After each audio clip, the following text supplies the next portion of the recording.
अस्सलाम वालेकुम नाजरीन, मैं हूँ आपकी होस्ट जुनैरा मुस्तफ़ा। हमारा आज का मौजू है वुमेन इन जर्नलिज्म। हम एक मेल डोमिनेट माशरे में रहते हैं। यहाँ औरतों को तालीम हासिल करने के मौके तो पूरे दिए जाते हैं, बल्कि मर्दों के बराबर डिग्रियां हासिल करती हैं, हत्ता के रिकॉर्ड्स कायम करती हैं। लेकिन अमली जिंदगी में सरकारी और गैर सरकारी मुलाजमतों में इनका हिस्सा आटे में नमक के बराबर होता है। आज हम इन्हीं कई मौज़ूआत पर गुफ्तगू करने के लिए हमने एक ऐसी शख्सियत को दावत दी है जो इस मेल डोमिनेट सोसाइटी को तोड़कर मुआशरे में नुमाया मुकाम हासिल कर चुकी हैं। हमारे साथ आज मौजूद हैं पाकिस्तान की मारूफ एंकर मारिया मेमन। जी मारिया, अस्सलाम वालेकुम। वालेकुम। मारिया, मैं टॉपिक पे जाने से पहले आपसे यही जानना चाहती हूँ कि जो आप आज स्क्रीन पर इतना कॉन्फिडेंट और आउटस्पोकन नजर आती हैं, क्या बचपन से ही ऐसी हम्म। थी या वक्त के साथ साथ ये कॉन्फिडेंस बिल्ड हुआ? बहुत सारे लोगों को इस बात का यकीन नहीं आता, लेकिन मैं फिर भी बार बार ये दोहराती हूँ कि मैं एक इंट्रोवर्ट हूँ। इंट्रोवर्ट वो लोग होते हैं जिन्हें पब्लिकली ज्यादा बात करना आता नहीं है। वो बड़े क्राउड में घबरा जाते हैं। जो लोग स्क्रीन पे आते हैं उनको देखकर लोग ये नहीं समझ पाते कि ये कैसे शाये हो सकते हैं, ये कैसे बहुत ज्यादा लोगों में बात नहीं करना कर सकते हैं, पर ऐसा मेरे साथ है। लेकिन ये वक्त के साथ साथ, उम्र के साथ साथ, एक्सपीरियंस के साथ साथ ये एतमाद आता है। मैं बचपन से बिल्कुल पुरएतमाद नहीं थी, मुझे पब्लिक स्पीकिंग का बिल्कुल शौक नहीं था, मैं घबराती थी, मेरी जबान लड़खड़ाती थी, रुकती थी। और अगर आप मुझसे पूछें कि आज से 20 साल पहले वाली मारिया को अगर आज का मेरा ये वर्जन देखने को मिले, उसे कभी यकीन नहीं आएगा कि मैं ना सिर्फ पब्लिक स्पीकिंग करती हूँ बल्कि टेलीविजन पे बात करती थी लोगों के सामने। बिल्कुल भी ये एतमाद नहीं था। ये आहिस्ता-आहिस्ता पैदा किया मैंने खुद मेहनत से भी, ऐज के साथ भी और एक्सपीरियंस के साथ भी। तो कोई ऐसा मोमेंट जो आपको याद हो कि आपको लग रहा हो कि अब मैं जेन्युइनली कॉन्फिडेंट फील कर रही हूँ? देखो, इम्पोस्टर सिंड्रोम ना खवातीन को बहुत ज्यादा होता है मर्दों के मुकाबले में, खास तौर पे। मैं बहुत सारी ऐसी औरतों को जानती हूँ जो थ्रू आउट देयर 30s भी इम्पोस्टर सिंड्रोम का शिकार होती है, उनमें से मैं खुद भी थी। मुझे लगता है कि अब जाके उम्र के इस हिस्से में हमारा इम्पोस्टर सिंड्रोम खत्म होता है। बहुत सारी खवातीन का सारी उम्र नहीं होता है, क्योंकि उनको मुआशरा इस बात का एहसास दिलाता है कि नॉट गुड इनफ। इसलिए वक्त लगता है, लेकिन जो नई नस्ल है हमारे मुकाबले में, हम मिलेनियल्स हैं, जेन ज़ी है, वो बहुत ज्यादा बातमीज़ हैं, खासतौर पे खवातीन। उनको मालूम है कि उन माशरे के अंदर उनकी क्या मकाम है, क्या जगह है। उनको वो इम्पोस्टर सिंड्रोम मुझे इतना नजर नहीं आता है। सो होपफुली कि जो नेक्स्ट जनरेशन है वो इस मामले को हमसे बेहतर परफॉर्म करे, हमसे बेहतर उनका एतमाद हो, हमसे बेहतर उनका एटीट्यूड हो। अगर आप अपनी जर्नी के स्टार्ट को याद करें, कोई ऐसा चैलेंज हो या मोमेंट जो आपको अभी तक याद हो, आप हमसे शेयर करना चाहें? बेशुमार, लेकिन मैं फिर भी बार-बार बताती हूँ अपनी पहली असाइनमेंट के बारे में, बिकॉज़ जब मैं पहले जूनियर रिपोर्टर थी, तो मेरी जो पहली असाइनमेंट थी वो ये थी कि मुझे बताया गया कि लाहौर के एक नाले के अंदर एक बच्चा गिर गया है और आपने जाके उसको रिपोर्ट करना है। और रात का वक़्त था, 9-10 बजे का, और मैं और मेरा कैमरामैन हम स्पॉट पे गए और हमारे सामने वो जो खुले नाले होते हैं उसमें बताया गया जी यहाँ पे बच्चा है, और रेस्क्यू 112 के लोग उसको तलाश कर रहे थे। और फिर मेरे सामने उस बच्चे की लाश ऐसे करके निकाली गई टाँग के ज़रिए, वो उल्टा बच्चा 4 साल का होगा, 5 साल का होगा, उसके घर वाले, उसकी माँ, मुझे वो मंज़र आज तक नहीं भूलता। क्योंकि वो किसी भी रिपोर्टर के लिए, किसी भी नौजवान लड़की के लिए बड़ा शॉकिंग और याद रखने वाला लम्हा था। और अब जब मैं देखती हूँ कि 20-18 साल के बाद भी आज भी कराची में नाले के अंदर बच्चे गिरते हैं, मुल्क के मुख्तलिफ इलाकों में बच्चे गटरों के अंदर गिर जाते हैं, और मुझे लगता है कि ये मुल्क बिल्कुल भी इस मामले से कहीं एक कदम आगे नहीं बढ़ा है, तो मुझे वो मेमोरी ज़रूर याद आती है। लेकिन आई थिंक कि मुझे अभी तक वो मंज़र याद है, जिसमें रेस्क्यू के लोगों ने उस बच्चे को उस नाले से निकाला था, और वो जो पूरा माहौल था। तो जर्नलिज्म की फील्ड में एंटर करना सबके लिए सेम एक्सपीरियंस होता है या एज अ वुमन ये स्टार्टिंग जर्नी थोड़ी मुश्किल होती है? आई थिंक अब चूंकि सोशल मीडिया का दौर है, ओपिनियन के डेमोक्रेटाइजेशन का दौर है, तो खवातीन के लिए उतनी मुश्किल नहीं है जितनी इससे पहले हुआ करती थी। बल्कि मुझे लगता है कुछ मामलात में अपॉर्चुनिटी भी है। अब घर बैठे खवातीन अपने मोबाइल फोन के जरिए अपने सोशल मीडिया को इस्तेमाल करते हुए अपनी आवाज इस्तेमाल करती हैं। और हम वो देखते हैं कि वो ट्रेंड बढ़ रहा है, और खाली न्यूज को देखकर नहीं, हम सोशल इश्यूज के ऊपर, फॉर एग्जाम्पल कुकिंग व्लॉग्स हैं, बहुत सारी ऐसी यूट्यूबर खवातीन हैं जो अपनी लाइफ के बारे में एक सेम व्लॉग रोज बनाती हैं, अपने रोजमर्रा के बारे में, उनकी अपनी व्यूअरशिप है। उन्होंने फिर उससे पैसे बना के अपने पूरे पूरे खानदानों को गुर्बत से निकाला है। तो इसी तरीके से जो मोबाइल फोन है, जो सोशल मीडिया है, एक रिलेटिवली आपको बेहतर माहौल फराहम करता है जहाँ आप कम्पीट कर सकते हैं। बाकी ख़वातीन के लिए किसी फ़ील्ड में आना, उसमें थ्राइव करना, उसमें काम करना उतना ही मुश्किल है जितना बाकी फ़ील्ड्स के अंदर है। चाहे वो मीडिया है, चाहे वो अ, कॉर्पोरेट वर्ल्ड हो। एक एक चूँकि हम एक गैर मुतवाज़िन सोसाइटी के अंदर हैं, तो वो जो रवैये हैं वो हमारी हर फ़ील्ड के अंदर झलकते हैं। लेकिन मुझे लगता है कि जो रे ऑफ होप है वो ये है कि अब हर बच्ची जिसके पास मोबाइल है, जिसके पास कंटेंट बनाने का शौक है, जिसके पास डेटा पैकेज है, वो जर्नलिस्ट बन सकती है, वो ओपिनियन मेकर बन सकती है, वो कंटेंट क्रिएटर बन सकती है और इन सम केसेस वो आदमियों से बेहतर भी परफॉर्म कर सकती है। सो मुझे यहाँ थोड़ी-सी लेवल प्लेइंग फील्ड नज़र आती है। तो मीडिया जैसी फास्ट पेस्ड और मेल डोमिनेटेड फील्ड में इंटर करना आपके लिए कैसा एक्सपीरियंस था? प्रेशर था, एक्साइटमेंट थी? इन ऑल फेयरनेस मुझे मेरे जेंडर के वजह से फ़ायदा हुआ है मीडिया के अंदर। और फॉर एग्ज़ाम्पल अगर मैं कहूँ कि जब मुझे रिपोर्टर से न्यूज़ एंकर बनाया गया तो उस वक़्त जियो टेलीविज़न के ऊपर उनको फीमेल न्यूज़ एंकर की ज़रूरत थी। सो अगर शायद मैं एक आदमी होती तो मुझे वो ब्रेक ना मिलता। उस उधर मेरे जेंडर ने मेरे हक में काम किया। और जियो में ख़ास तौर पे जो ख़वातीन न्यूज़ एंकर थी उनकी तनख्वाहें अपने मर्द काउंटर पार्ट के मुकाबले में ज़्यादा हुआ करती थी। वो ज़्यादा बड़ी सुपरस्टार्स थी। अगर मैं आपसे कहूँ कि आप 3-4 बड़े न्यूज़ एंकर का नाम लें, तो उसमें आपको आयशा बख्श, सना मिर्ज़ा, गरीदा फ़ारूकी, ये वो ख़वातीन हैं जिनके नाम फ़ौरन रिकॉल होते हैं as compare to male news anchors. क्योंकि ख़वातीन न्यूज़ एंकर्स को रिलेटिवली लोगों को ज़्यादा याद रहती हैं। सो इधर मुझे जेंडर का फ़ायदा हुआ है। हाँ, लेकिन जब आप प्रोग्रामिंग के अंदर आते हैं, तो वहाँ पर फिर अ, जो मर्द हज़रात हैं, उनके पास एक ज़्यादा लेवरेज है, जो ख़वातीन के पास नहीं होता है। रिपोर्टिंग के अंदर भी मुझे लगता है कि मर्द हज़रात के पास ज़्यादा लेवरेज है क्योंकि सोसाइटी में उनका मूव करना, उनका ऑपरेट करना उसके लिए कम बैरियर्स हैं as compare to a woman. तो इसमें डिपेंड करता है कि आप सर्टेन फील्ड के किस टाइम एंड स्पेस में, किस स्लॉट के लिए कम्पीट कर रहे हैं। सो मेरा बड़ा यूनिक केस है। सो मुझे खातून होने का फ़ायदा हुआ एक्चुअली कि उस वक़्त जो जॉब टाइटल था, जो जॉब की रिक्वायरमेंट थी, उसमें मेरे जेंडर ने मेरी मदद।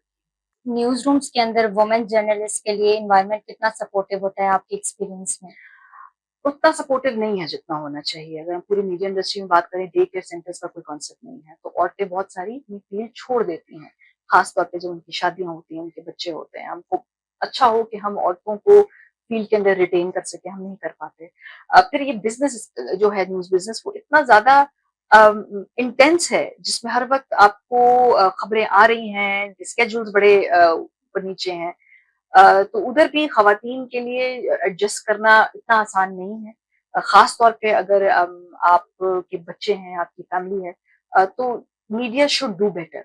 हम उतना बेहतर ख़वातीन को रिटेन करने के लिए, वर्कफ़ोर्स में लाने के लिए और ख़ास तौर पे उनको ये करने के लिए कि वो जब आएँ तो वो फिर यहाँ ठहरें। तो बहुत सारी ऐसी ब्रिलियंट औरतों को जानती हूँ जिन्होंने मिड करियर छोड़ दिया क्योंकि वो मैनेज नहीं कर पा रही थी अपने काम को, अपनी फैमिली रिस्पॉन्सिबिलिटीज के साथ अपने अम, ये एक लम्हा फिक्रिया है, अफसोस की बात भी है। काश मीडिया हाउसेस जो हैं वो इस हवाले से बेहतर इक़दाम लें और जो माहौल है उसको इतना इंसेंटिव दें खवातीन को कि एक तो वो मीडिया में आए भी और फिर यहाँ ठहरे भी। जब यंग गर्ल्स फीमेल जर्नलिस्ट को देख के इंस्पायर होती हैं, तो आप इस रिस्पॉन्सिबिलिटी को कैसे हैंडल करती हैं? देखिए रिस्पॉन्सिबिलिटी मुझे वैसे जर्नलिस्ट के अलावा भी मेरी रिस्पॉन्सिबिलिटी सबसे पहले अपने आप को जस्टिफाई करने की है कि जो मैं बात कर रही हूँ क्या वो मेरी वैल्यूज से अलाइन करता है, क्या मैं उसको समझती हूँ कि ये मेरे नजदीक ये हकायक मेरे विजन के हवाले से दुरुस्त तरीन है। सबसे पहले तो मेरी ड्यूटी है। फिर दूसरा ये कि मेरे इर्द गिर्द मुझसे मुंसलिक और बहुत सारे लोग हैं जिनको फॉर एग्जाम्पल मेरी मेरी भांजियां हैं। जब मैं कुछ ट्वीट करती हूँ, जब मैं कोई पोस्ट करती हूँ तो मेरे जेब में होता है कि वो 14-15 साल की बच्चियां हैं। जब वो मेरी कोई ओपिनियन सुनेंगी तो वो क्या असर लेंगी। तो हम सबके अपने खानदान की तरफ भी रिस्पॉन्सिबिलिटी होती है कि मैं चाहती हूँ कि जब वो देखें तो वो जो मैं बात करती हूँ तो उससे वो अच्छा असर दें, अच्छा तासुर लें। कभी-कभी मैं बहुत वायलेंट चीज़ों के बारे में जब ट्वीट करना या इंस्टाग्राम पे पोस्ट डालने की कोशिश करती हूँ, तो मुझे लगता है कि नहीं, मुझे 15 साल की मेरी भांजी देख रही है, तो क्या मुझे ये डालना चाहिए है? क्या मुझे इन अल्फाज का चुनाव करना चाहिए है? क्या मुझे सख्त अल्फाज इस्तेमाल करने चाहिए? तो ये छोटी-छोटी कंसिडरेशंस औरतों के ज़हन में हमेशा से होती हैं। इसके अलावा जो यंग खवातीन हैं उनके लिए जितना हम कोशिश कर सकते हैं कि भई हम एक अच्छी मिसाल कायम करें, हम करते हैं, लेकिन लोग भूल जाते हैं कि हम भी इंसान हैं। बहुत सारे हमारे ओपिनियंस ऐसे हैं जो मुझे आज 10 साल बाद लगता है कि उनमें बेहतरी आई है। उस वक़्त जो मेरे ओपिनियंस थे, जो मेरा तरीक़ाकार था, जिस तरीके से मैं गुफ्तगू उनके बारे में किया करती थी, शायद वो दुरुस्त अ नहीं थे। और आप इवॉल्व करते हैं, आप अपने आप को बेहतर करते हैं, आप ऑन स्क्रीन भी गलतियाँ करते हैं, ऑफ स्क्रीन भी गलतियाँ करते हैं। तो हमें एक-दूसरे को इंसान और ह्यूमन होके गलतियाँ करने का मार्जिन भी देना चाहिए, जो कि सोशल मीडिया के इस दौर में अब नामुमकिन नज़र आता है। अ, मेरी जनरेशन मिलेनियल्स हम फिर भी हमने ज़िंदगी का एक बड़ा हिस्सा सोशल मीडिया के बगैर गुज़ारा, तो हमने बहुत सारी गलतियाँ ऐसी की जो जिनकी कोई वीडियो नहीं है, जिनकी कोई ट्वीट नहीं है, जिनकी कोई रिकॉर्ड नहीं है। अनफॉर्चुनेटली यंग जनरेशन आप जैसे लोगों के पास वो लग्ज़री नहीं है। आज आपकी ज़रा-सा कोई स्लिप अप होगा, तो it could and up on internet. A, you could be trolled. तो आपके पास तो गलतियाँ करने का बिल्कुल मार्जिन नहीं है और अब हमारे पास भी गलतियाँ करने का मार्जिन बहुत कम हो गया है। सो बीइंग ह्यूमन हो सकता है कि कभी आप किसी के ओपिनियन से एग्री ना करें, लेकिन उसको अपने ओपिनियन को करेक्ट करने का मार्जिन भी हम नहीं देते। हम कैंसल करना चाहते हैं फौरन से पहले लोगों को। ये कैंसल कल्चर में जब हम सब एक दूसरे को कैंसल कर देंगे तो बचेगा पीछे कौन? सो हमारी टॉलरेंस लेवल भी खत्म हो गई है किसी और के ओपिनियन को मार्जिन देने की भी। So this is the kind of environment जहाँ पे सीनियर जर्नलिस्ट भी काम कर रहे हैं। फॉर एग्जाम्पल एआई की बात करें, बहुत सारे सीनियर जर्नलिस्ट को मैं देखती हूँ कि वो कुछ बेचारे लाइलमी में एआई कंटेंट का शिकार हो जाते हैं, कुछ जानबूझ के एआई कंटेंट को प्रमोट करते हैं, जानते बूझते कि कंटेंट ठीक नहीं है। सो आई थिंक ये चैलेंजेस हम सबके लिए हैं। तो रिस्पॉन्सिबिलिटी यंग लोगों के अलावा हमारी सबसे पहले तो अपनी जात से है, अपने से मुंसलिक लोगों से, अपनी ऑडियंस से है, आपकी डेडिकेटेड ऑडियंस से है। So it's a difficult thing to do, खासतौर पे मॉडर्न दौर के अंदर, but you got to try. अक्सर फीमेल जर्नलिस्ट को स्ट्रॉन्ग ओपिनियंस रखने पर टू बोल्ड या टू आउटस्पोकन कह दिया जाता है। आप इस परसेप्शन को कैसे देखती हैं? फर्क नहीं पड़ता ऑनेस्टली। और ये it has a lot to do with your age also. I think कि जब आप यंग होते हैं ना तो आपको दुनिया क्या कहती है, लोग कैसे समझते हैं, आप उसको ज्यादा फिक्र करते हैं। जैसे जैसे आप बड़े होते जाते हैं, लाइक इन माय 30s मुझे दुनिया की कम फिक्र होना शुरू हुई। अब I am in my 40s तो मुझे दुनिया की बहुत ही कम फिक्र है कि लोग क्या समझते हैं। सो आई थिंक ये वक्त के साथ साथ भी ऐसे होता है, लेकिन जिस काम में हम हैं हमें पता है कि इस काम में हमारे स्ट्रॉन्ग ओपिनियन ही हमारी सबसे बड़ी एसेट है। और अगर हमारे स्ट्रॉन्ग ओपिनियन नहीं होंगे तो इतनी सारी आवाजों में हम कहीं ना कहीं गुम जाएंगे। अगर अपनी पहचान बनानी है, अपने आप को रेलेवेंट रखना है, लोगों के साथ कनेक्ट करना है, तो आपको अवामी इश्यूज के ऊपर स्ट्रॉन्ग ओपिनियन तो बनाने हों। और इसी वजह से हम इस फील्ड के अंदर आए। इसका एक फ्लिप साइड है कि फिर ट्रोलिंग भी होती है, लोग आपको बुरा भला भी कहते हैं, लेकिन हमें पता है कि it's part and parcel of this business. अगर हम कोई काम करेंगे तो उसमें तनकीद भी होगी। देखिए हम खुद भी तनकीद करते हैं, तो थोड़ी बहुत हमें अपने ऊपर तनकीद सह लेने की भी हमारे पास सलाहियत होनी चाहिए है। लेकिन जब ये एक कोऑर्डिनेटेड ट्रोलिंग होती है, किसी सोशल मीडिया टीम की तरफ से होती है, किसी पॉलिटिकल पार्टी की तरफ से होती है, किसी वेपनाइज सोशल मीडिया विंग की तरफ से होती है, तो वो बिल्कुल अलहदा बात है। लेकिन जो आपका सवाल था कि स्ट्रॉन्ग ओपिनियन के ऊपर जब लोग समझते हैं कि रद्द-ए-अमल आता है, तो ये तो हमारा काम है। हम भी किसी चीज़ के ऊपर स्ट्रॉन्ग ओपिनियन देकर, रद्द-ए-अमल देकर हम भी किसी को ऑफेंड कर रहे हैं। तो फिर हमें कहीं न कहीं फिर अपने ऊपर तनकीद सुनने की भी छोटी-मोटी गुंजाइश लोगों को देनी चाहिए। आपने बोला है कि आपको फ़र्क नहीं पड़ता इन चीज़ों से, तो आपने मतलब अपने कम्युनिकेशन या स्टाइल को एडजस्ट करने की कोशिश नहीं की? देखो इसमें एक होती है चीज़ सेंसरशिप, जो कि इस वक़्त मुल्क में बहुत ज़्यादा है, तो उसकी वजह से हम सब ने अपने आप को एडजस्ट किया है। अगर मैं कहूँ कि हमने एडजस्ट नहीं किया तो ये गलत बात होगी। लेकिन क्या इस वजह से मैंने एडजस्ट किया है कि मेरे ओपिनियंस लोगों को कि मैं उनको गलत समझती हूँ या मुझे लगता है कि उसको ये हमें नहीं करना चाहिए है? अ, ये वजह नहीं है। वजह ये है कि इस वक़्त मुल्क के अंदर एक ऐसा माहौल है जहाँ पे हम सेंसरशिप की वजह से बातचीत नहीं कर सकते और ये माहौल बेहतर होता है, फिर खराब हो जाता है, ये स्पेस खुलती है, ये श्रिंक होती है, तो हमें इसमें काम करने की आदत है। 18 साल से हम इस फील्ड में हैं, हमने स्पेस को बहुत ज़्यादा खुलते भी देखा है, फिर श्रिंक होते हुए भी देखा है। अब बहुत ज़्यादा श्रिंक हो गई है।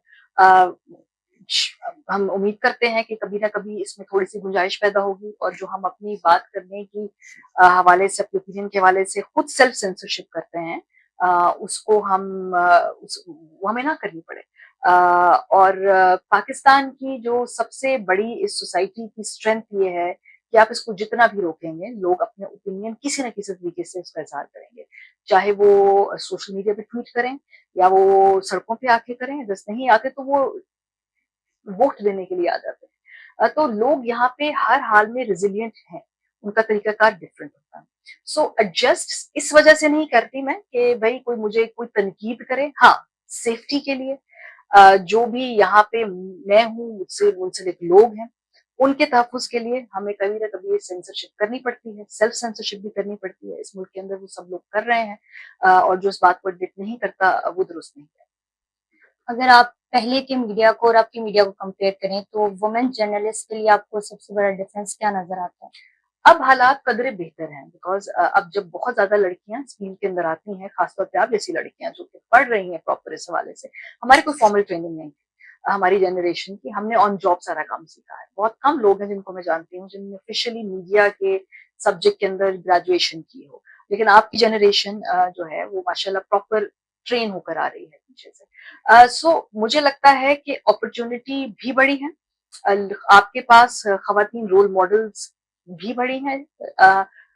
जैसे हम जब बड़े हो रहे थे पाकिस्तान में हमें इशरत फातिमा याद है खबरें पढ़ती थी, लेकिन उसके अलावा एक्टिव जर्नलिज्म के अंदर खवातीन इतनी बड़ी ज्यादा पब्लिक इमेजिनेशन में नहीं थी। मेरा ख्याल आपकी जनरेशन के लिए ऐसा नहीं है। आप जब बड़े हुए हैं आप टेलीविजन पे खवातीन की ठीक ठाक प्रेजेंस को देखकर बड़े हुए हैं और आप जानते हैं कि भाई क्या क्या अपॉर्चुनिटीज हैं, क्या क्या आपके लिए यहाँ पे गोल्स होने चाहिए।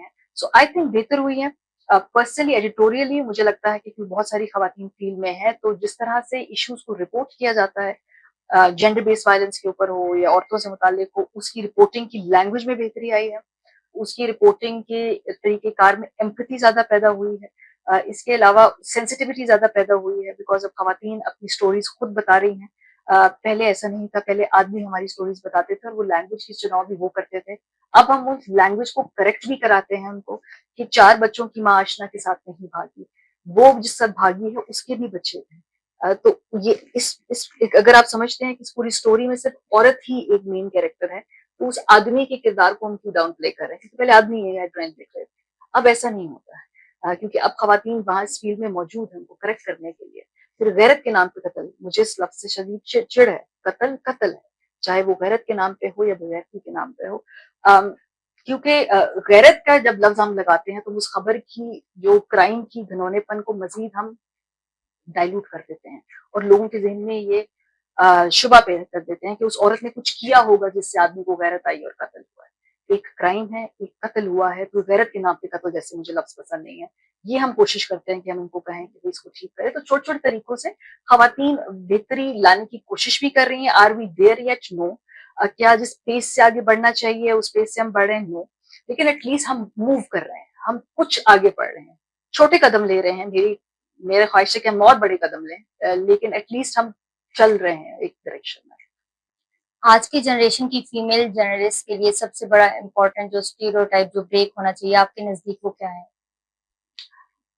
आई थिंक जो नौजवानों के हवाले से खास तौर पे सबसे बड़ा स्टीरियोटाइप है, खासतौर हमारी जनरेशन का, एक तो ये कि जो चीजों को सोशल मीडिया के एल्गोरिदम के लेंस से आप लोग देखते हैं, क्या चीज वायरल होगी, क्या चीज एल्गोरिदम पे कीवर्ड्स चलेंगे, क्या थंबनेल्स होंगे जिससे लोग देखना शुरू करेंगे। और ये सिर्फ आप लोग नहीं है बल्कि बहुत सारी हमारी जनरेशन के लोग भी इसका शिकार हो रहे हैं। तो कहीं ना कहीं एल्गोरिदम ये कंट्रोल कर रहा है कि किस चीज को हमें ज्यादा पुश करना है other than facts. For example आजकल वो पिंकी जो ड्रग डीलर है उसकी खबरें आप बहुत ज्यादा देख रही होंगी। अब वो चीज बहुत कंटेंट चलता है तो उसके नए नए पहलू लोग निकाल कर ले आए हैं। कोई उसके घर में पहुंच गया है, कोई उसके स्कूल पहुंच गया है, कोई उस क्लास में पहुंच गया जहाँ वो बचपन में पढ़ा करती थी, बिकॉज उनको पता है कि जी खबर। सो इसमें नए नए पहलू निकाल के लेके इसका जिसके ओरिजिनल सोर्स से कोई तुक नहीं है। मुझे लगता है कि कहीं ना कहीं जो वायरल होने का एक हमारे पास एक एक शौक है ना, वो बहुत हावी आ रहा है सहाफत के ऊपर या फैक्ट्स रिपोर्ट करने के ऊपर। And you have to understand कि वायरल होना कभी भी सस्टेनेबल नहीं है। एक वीडियो एक ओपिनियन आपका बहुत ज्यादा पॉपुलर हो सकता है, लेकिन जब आपको वो डोपामिन हिट देता है तो आपकी हर ओपिनियन उस चीज को मैच नहीं कर पाएगा। तो फिर आप क्या करेंगे? आप ज्यादा ड्रास्टिक काम करेंगे, ज्यादा डेस्परेट काम करेंगे, आप ज्यादा वायरल होने के लिए कुछ बेतुके काम करेंगे। तो ये बहुत ख्याल रखना होगा आपको, और खास तौर पे फेक न्यूज का खुद शिकार नहीं होना है। बिकॉज जब एआई का खुद शिकार नहीं होना, उससे इसके मिस इन्फॉर्मेशन का शिकार नहीं होना, क्योंकि बहुत सारी है हमारे पास इंटरनेट के दौर के अंदर। तो ठहर के पहले फैक्ट्स को खुद वेरीफाई करना, ये भी बहुत इंपॉर्टेंट है। सो आई थिंक ये कुछ चैलेंजेस हैं जो मुझे इस वक्त याद है, आ रहे हैं अगर आपके सवाल के जवाब में। आपके नज़दीक ये 5 से 10 सालों में जर्नलिज्म की फील्ड में आपको वुमेन का फ्यूचर कैसा नज़र आता है? जर्नलिज्म की फील्ड खुद बड़ी तेजी से तब्दील हो रही है। अब वो ट्रेडिशनल लेगेसी मीडिया के ऊपर डिपेंडेंट नहीं है। चूंकि मैं खुद ट्रेडिशनल मीडिया से ताल्लुक रखती हूँ, तो मुझे नजर आ रहा है कि अब इसके एक ट्रांजिशनल फेज है। क्या 1.5 से 2 साल बाद हम तो भी देखते हैं कि टेलीविजन का इम्पैक्ट अब वो नहीं है जो पहले हुआ करता था। यंग लोग टेलीविजन नहीं देख रहे हैं, वो डिजिटल आउटलेट्स की तरफ बढ़ रहे हैं। सो जर्नलिज्म खुद बड़ी तेजी से शिफ्ट हो रही है। जैसे मैंने जिक्र किया कि चूंकि डिजिटल मीडिया, सोशल मीडिया के ऊपर कंटेंट बनाना कदरे लो कॉस्ट है, बहुत आसान है।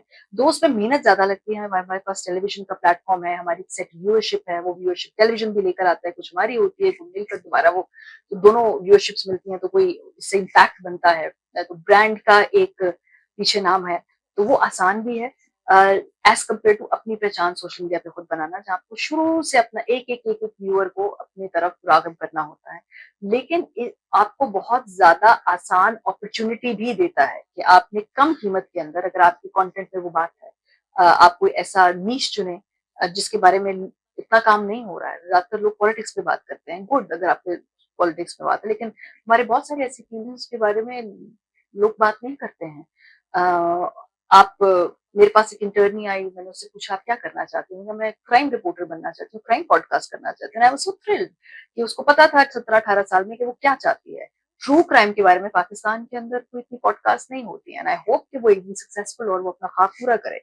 सो उसने बड़ी अनोखी और एक बड़ी डिफरेंट सी फील्ड चुनी, एंड बिकॉज ऐसा कुछ हो नहीं रहा, तो most probably it might work if her content is good. बहुत अपॉर्चुनिटीज हैं, बहुत टॉपिक्स हैं, बहुत बात करने को इश्यूज हैं। आप खुद अपने एडिटर हैं, आप खुद सेंसरशिप कर सकते हैं, नहीं कर सकते हैं, आप उसमें चीजें डाल सकते हैं, निकाल सकते हैं। कोई ओवरसाइट नहीं है, तो एक एडेड रिस्पॉन्सिबिलिटी भी है कि जो भी आप डाल रहे हैं उसको कोई डबल चेक करने वाला नहीं है। टेलीविजन के अंदर फिर डबल चेक करते हैं लोग कि भाई फैक्ट ठीक है, इन्फॉर्मेशन ठीक है, कि टेलीविजन पे जो स्लाइड्स चल रही हैं वो ठीक है, उसकी इन्फॉर्मेशन। सोशल मीडिया के ऊपर ये नहीं होता। तो ये फील्ड एक खुद ट्रांसफॉर्मेटिव दौर से गुजर रही है, और इसके अंदर सबके पास चांस, सबके पास चांस है। क्या आज 10 साल पहले जो खवातीन के पास अपॉर्चुनिटीज है उससे ज्यादा अपॉर्चुनिटीज हैं? यस, क्योंकि जो आपके पास फोन है, इसने अपनी हर किसी के पास है, डेटा हर किसी के पास है। हाँ, इसको इस्तेमाल करके कि आपने टिकटॉक के ऊपर वीडियोस देखनी है बेतुकी, ये आपकी चॉइस है। इसको इस्तेमाल करके क्या आपने अपनी आवाज के जरिए जो ओपिनियन आपके लिए जरूरी है वो दुनिया तक पहुंचाने हैं, ये भी आपकी चॉइस है। क्या आपने 3 घंटे बैठकर वायरल कोई ऐसी कंटेंट देखना है जिसके बाद आपका कुछ सीख के ना उठे, ये भी आपकी चॉइस है। 3 घंटे की आपने कोई वर्कशॉप एआई से रिलेटेड उससे कुछ सीखना है, ये भी आपकी चॉइस है। बट अपॉर्चुनिटी अब आपके पास है। अब जो मुझे लोग कहते हैं कि मैंने फलाना काम सीखना है, मैं कर नहीं पाती, तो मुझे लेजी एक्सक्यूज लगता है। पूरी हर चीज के बारे में इस जो फोन के अंदर मौजूद है, इंफॉर्मेशन भी मौजूद है। ये देखना है कि क्या आप इस पे देख क्या रहे हैं। आपके एल्गोरिदम आपको वही चीज पुश करेगा जो आपके इंटरेस्ट में। सो इसको इस्तेमाल कैसे करना है, ये खवातीन के अपने हाथ में। वो उसको देखकर बहुत सारी बच्चियां कुकिंग बिजनेस शुरू करती हैं, वो अपना कारोबार चला रही हैं। कुछ लोग हैं सिर्फ बैठकर यहाँ पे टिकटॉक वायरल वीडियोस देखते हैं, ये उनकी चॉइस है। सो एक आपके पास अपॉर्चुनिटी है, उसको इस्तेमाल कैसे करना है ये आपको सोचना है। जर्नलिज्म की फील्ड में अगर आप एक चेंज लाना चाहें जो वुमेन के लिए गेम चेंजर, तो वो चेंज क्या होगा? आई थिंक अगर आप पूछें तो मैं यही कहूंगी कि खवातीन के लिए नेट चैनल्स के अंदर डे केयर सेंटर, खासतौर पे वो खवातीन जिनके जो काम करना चाहती हैं पर फैमिलीज और बच्चों की वजह से काम नहीं करना चाहती, अगर कोई एक रेडिकल चेंज भी हो तो शायद ये हो जो मैं करना चाहती thank you so much Maria. हूँ।